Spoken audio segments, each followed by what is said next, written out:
गोपाल गज के ये गोपाल गज के आशिक पागल गइल बा। मिक्स बाय मालिक रिकॉर्डिंग स्टूडियो बढ़िया मोर गोपालगंज।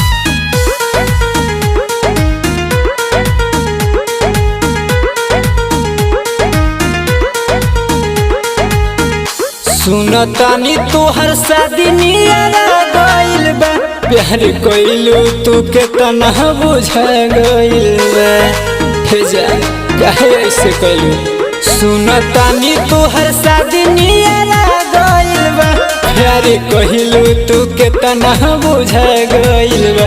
केहू दिल का लगाई जब मिले बेवफाई, अब मोहब्बत से मनवा डरा गइल बा। जैसे लागे केहू घर मोर जरा गइल बा, ही गोपाल गज के आशिक पागल गइल बा। जैसे लागे केहू घर मोर जरा गइल बा, ही गोपाल गज के आशिक पागल गइल बा। ही गोपाल गज के ही गोपाल गज के गोपाल गज के आशिक पागल गइल बा।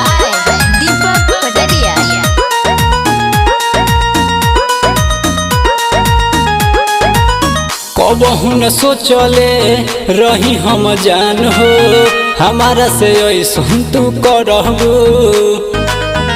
रहे यकीन न हमरे तू हो के, हमरे ही जानवा तू मरबू। हे जान काहे ऐसे कइलू हो? कबहू न सोचले रही हम जान हो, हमारा से ऐसन तू करबू। रहे यकीन न हमरे तू हो के, हमरे ही जानवा तू मरबू। आवे दर्द से रोवाई कहीं मिले ना दवाई, कैसे जी सोची मनवा डेरा गइल बा। जैसे लागे केहू घर मोर जरा गइल बा, ई गोपाल गज के आशिक पागल गइल बा। जैसे लागे केहू घर मोर जरा गइल बा, ई गोपाल गज के आशिक पागल गइल बा।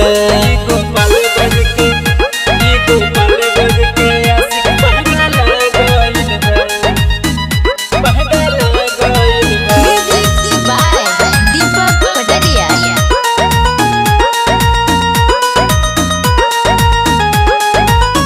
कहले अभय सुन विनय हो, डॉक्टर कौन हो बोला दो। जहन बिना दुनिया में क्या करो, सुइया जहर के लगवा दो।